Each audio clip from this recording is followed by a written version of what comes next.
चरणों में मेरा प्रणाम।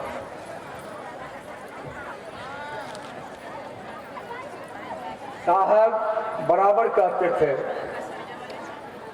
धर्मार्थ के चर्चा में बोले कि जो कुछ समझिए। शिव चर्चा क्या है? शिव चर्चा में जो समझिए, जो अनुभूति करिए, वो गुरु भाई गुरु बहना को बताइए। जो जानबूझकर गलती करे उसका परिणाम महादेव दें। जो अनजान में गलती हो जाए वह माफ करने योग्य। साहब और दीदी से हम लोगों को सीखना चाहिए। और कौन सीखे? लवली जी सीख लिए। एक कट्ठा के लिए लोग हम लोग मर मिटते हैं। पता लगाइए, साहब 50 एकड़ जमीन छोड़ दिए, बोले कि उस पर कौन जाएगा, जो खाता है खाने दो। बाहर त्यागी पुरुष नहीं थे तो आज महादेव के तुल में। लवली जी 5 लाख महीना कमाते हैं डॉक्टर साहब, लेकिन आज दर गांव में चर्चा कराने के लिए दौड़ते। क्यों? दीवाना है, दीवानगी लाइए। दीवानगी एक ऐसा चीज है, महादेव गुरु के राह पर चलिएगा ना, बड़ा मौज आएगा। साहब कहते थे कि लेकर क्या आए हो यार, क्या लेके जाओगे? इसलिए महादेव में लीन हो जाओ। महादेव सब कुछ देते हैं, महादेव सुख देते हैं, दुख देते हैं, महादेव पर छोड़ दो। साहब के पिताजी बोलते थे, बड़का अफसर रिटायर करता है ना तो मकान बनाता है, फ्लैट बनाता है। साहब बोले, क्या बोलते हैं पापा जी? अरे खाना है होटल में, मरना है हॉस्पिटल में। जिस दिन वह प्राण त्यागे उस समय मैं समझ गया कि साहब पहले बोल दिए थे कि खाना है होटल में और मरना है हॉस्पिटल में। इसलिए सीखिए। साहब दीदी कलेक्टर से रिटायर किए, दीदी लीलन दर गांव चर्चा करा रहे थे, गुरु भाई गुरु बहना का जूठा थाली धोते थे। आज लोग तो कैसा है कि जरा सा मैडम बन गए तो हम थाली धोएंगे। वो सुनिए, हमारा दीदी ऐसा स्वभाव थे कि हमारा गुरु भाई गुरु बहना का जूठा धोए, खाना खिलाए, और वह आज जिंदा है। वो भजन गाते थे, और ऐसा कर्म करे मर भी जाए तो जिंदा रहे। ऐसा सोच कर चलिए और साहब जी के बताए हुए रास्ता पर जैसे लवली दिन चल रहे हैं त्याग करके, वैसे आप लोग भी चला कीजिए। हम लोग सुनते हैं भैया मोनू जी, और साथ ही साथ निवेदन है कि किन्हीं के मन में किसी तरह का कोई संशय है गुरु शिष्य के परसीवन में, तो आप लिखित या मौखिक हमारे गुरु भाइयों से संपर्क कर सकते हैं। आइए सुनते हैं भाई साहब से अपने गुरु शिव की चर्चा।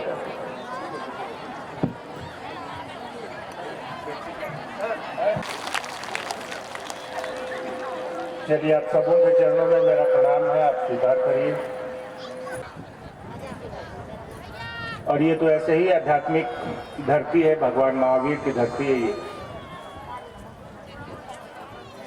आप लोगों को कौन आध्यात्मिकता सिखाएगा? आपके तो खूने में है महादेव। तो आपको ज्यादा कुछ करने की आवश्यकता नहीं है, जरूरत नहीं है। साहब श्री हरिंद्रानंद जी और दीदी नीलम आनंद ने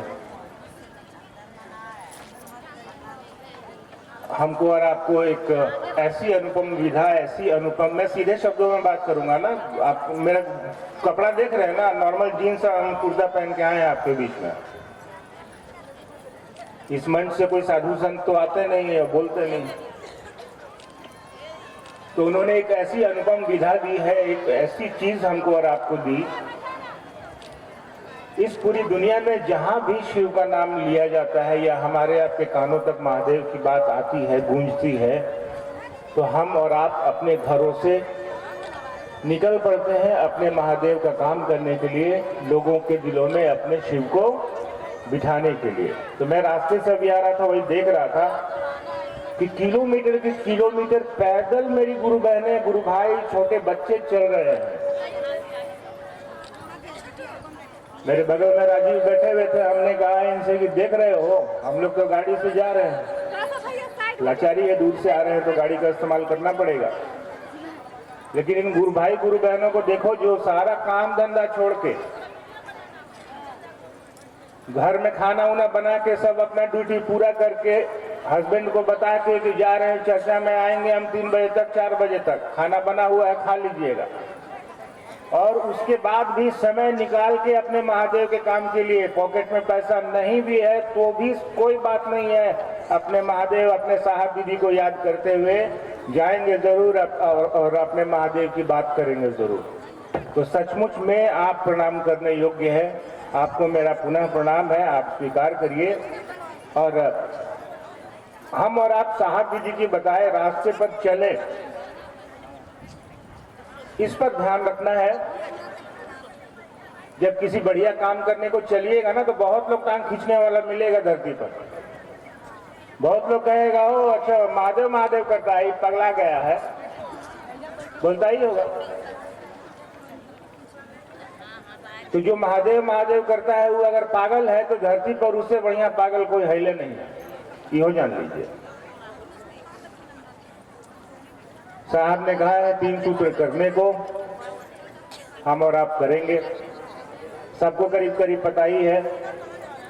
इतना सुंदर काम उन्होंने दिया है। अपने सारे कामों को करते हुए हम लोगों को 3 को काम करना है। महादेव से मन मन दया मांग लीजिए, महादेव की बात कर लीजिए लोगों से, और महादेव को प्रणाम कर लीजिए। इसमें शरीर का कहाँ इस्तेमाल है जरा बताइए। चर्चा भी तो मन में करेगा, प्रणाम भी मन ही करेगा, दया भी मन ही मांगेगा, तो तीनों काम तो मन करेगा। जैसे धरती पर हम लोग बहुत सारे रिश्ते बनाते हैं, तो रिश्ता कौन बनाता है?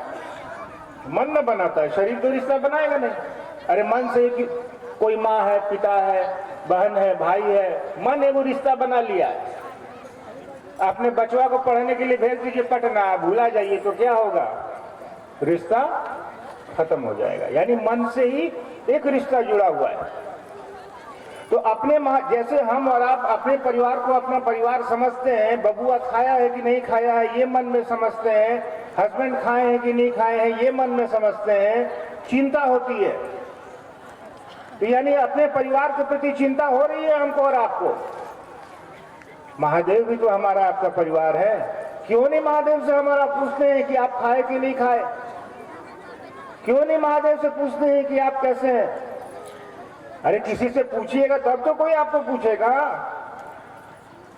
साहब ने कहा है महादेव को पूछना तो छोड़िए, आप महादेव को लोगों को दिलों में बसाइए ना, महादेव आपको कभी नहीं भूलेगा।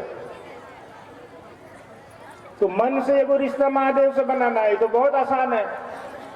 चिंता करनी है कि आज मेरे महादेव का काम नहीं हुआ। ये फिक्र अगर आपके मन में है तो इसका मतलब महादेव से मोहब्बत है। कितने लोग अपने पैर के नीचे